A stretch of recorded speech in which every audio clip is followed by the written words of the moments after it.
কংগ্ৰেছ দলৰ লগত আমাৰ পাৰ্থক্য হ'ল যে সাচাৰ কমিটিৰ দৰে বিভিন্ন আয়োগ গঠন কৰি এটা বিশেষ বৰ্গ তেওঁলোকে তুষ্টিকৰণ কৰিব বিচাৰে। ৰাষ্ট্ৰৰ সম্পদৰ প্ৰথম অধিকাৰ এটা বিশেষ ধৰ্ম বুলি তেওঁলোকে ক'ব বিচাৰে।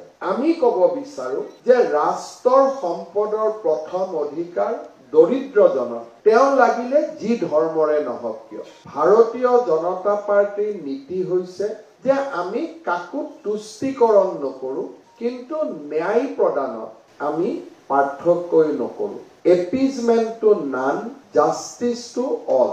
এই নীতিৰ আধাৰতে প্ৰধানমন্ত্ৰী মোদী ডাঙৰীয়াই আমাক মহামন্ত্ৰ দিছিল, সবকা সাথ, সবকা বিকাশ, সবকা বিশ্বাস। প্ৰধানমন্ত্ৰী নৰেন্দ্ৰ মোদী ডাঙৰীয়াই যেতিয়া দৰিদ্ৰজনক আবাস দিয়ে, তেওঁ সেই দৰিদ্ৰজন কোন ধৰ্মৰ তাৰ বিষয়ে সন্ধান নলয়। প্ৰধানমন্ত্ৰী নৰেন্দ্ৰ মোদী ডাঙৰীয়াই যেতিয়া আয়ুষ্মান ভাৰতৰ সুবিধা আগবঢ়ায়, তেতিয়া আয়ুষ্মান ভাৰতৰ হিতাধিকাৰীজন কোন ধৰ্মৰ অন্তৰ্ভুক্ত তাৰ বিষয়েও তেওঁ সন্ধান নলয়।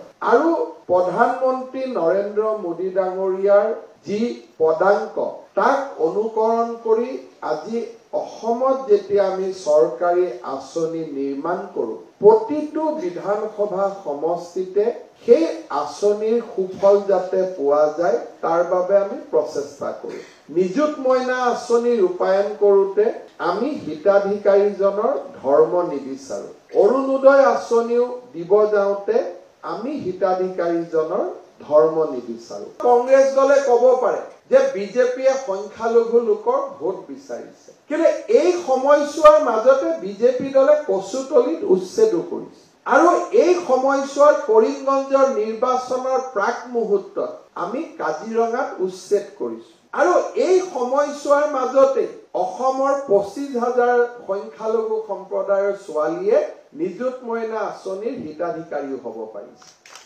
অৰ্থাৎ তুষ্টিকৰণ নহয়, সকলোকে ন্যায় প্ৰদান। অৰ্থাৎ আমাৰ দলৰ কৰ্ম পদ্ধতি আমি কতো পৰিৱৰ্তন কৰা নাই। আজি এই নীতিক লাহে লাহে অসমৰ সংখ্যালঘু সম্প্ৰদায়ৰ লোকেও মানি লৈছে আৰু অসমৰ ৰাজনীতি এনেকৈ আগবাঢ়িব বুলি আজি আমি সকলো নিশ্চিত হৈছো। চামুগুৰিৰ সংখ্যালঘু জনসাধাৰণে সংখ্যাগৰিষ্ঠ সম্প্ৰদায়ৰ লোক এজনক ভোট দি জয়লাভ কৰোৱাটো এই নিৰ্বাচনৰ আটাইতকৈ ডাঙৰ খবৰ।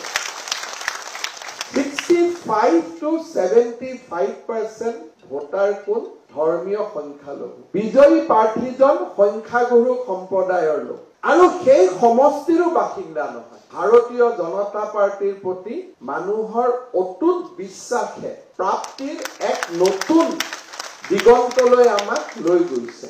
2016 চনত যিখন পঞ্চায়তত জিতু গোস্বামী ডাঙৰীয়াৰ হৈ প্ৰচাৰ অভিযান চলাবলৈ গৈছিলো, তেতিয়া মই বিধায়ক এজনো নাছিলো, ভাৰতীয় জনতা পাৰ্টিৰ এজন কাৰ্যকৰ্তা আছিলো, কংগ্ৰেছৰ পৰা ৰিজাইন দিছিলো, MLA এৰি দিছিলো, গতিকে লগত নিৰাপত্তাও যথেষ্ট নাছিলে। চাৰিওফালৰ পৰা শিল লাঠি, এক প্ৰকাৰ জিতু গোস্বামী আৰু মই প্ৰাণ হাতত লৈ মোৱামাৰী পঞ্চায়তৰ পৰা আমি সিদিনাখন আঁতৰি আহিছিলো আৰু আমাৰ লগত থকা অজস্ৰজন আঘাতপ্ৰাপ্ত হৈছিল। সেই দিনটোত মনৰ ভিতৰত এটা আশা পুহি ৰাখিছিলো, জীৱন কালত কেতিয়াবা এই সমষ্টিটোত আমি বিজয়ী হম। আৰু সেই আশা যে বাস্তৱত ৰূপ পাব তাক ময়ো ভবা নাছিলো। পৰৱৰ্তী সময়ত অসমৰ মই বিত্তমন্ত্ৰী হলো, কেতিয়াও পুলিচো পঠোৱা নাছিলো, কেতিয়াও কেছো ৰেজিষ্টাৰ কৰা নাছিলো। আৰু ভিডিঅ'ত ফটো কেইটা থকাৰ পিছতো সেই ফটোত আবদ্ধ হৈ থকা ল'ৰা কেইজননো কোন এবাৰৰ বাবেও কাকো সোধা নাছিলো। কাৰণ ৰাজনীতিৰ যি সুখ আৰু দুখ, ৰাজনীতিৰ পথাৰতে তাৰ হিচাপ হ'ব লাগিব, আৰক্ষী আৰু আদালতৰ মজিয়াত নহয়।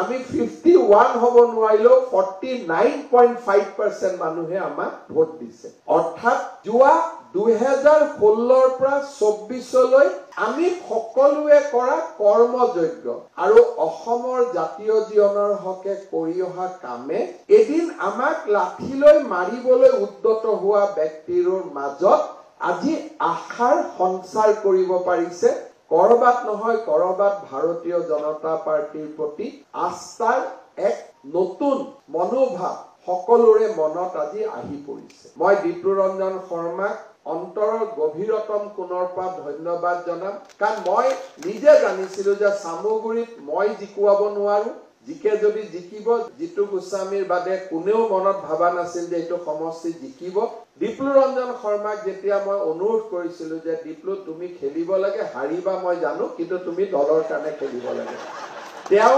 তৎকালীনভাৱে মোক কৈছিলে দাদা আপুনি যেতিয়া কৈছে মই খেলিম অৰ্থাৎ এনে ধৰণৰ কাৰ্যকৰ্তা আমাৰ সকলোৰে বাবে গৌৰৱ ভাৰতীয় জনতা পাৰ্টিৰ মাজতে এনেকুৱা কাৰ্যকৰ্তা আছে আৰু সেইবাবে আমাৰ দলটো ব্যতিক্ৰম আমাক কোৱা হয় পাৰ্টি উইথ এ ডিফাৰেন্স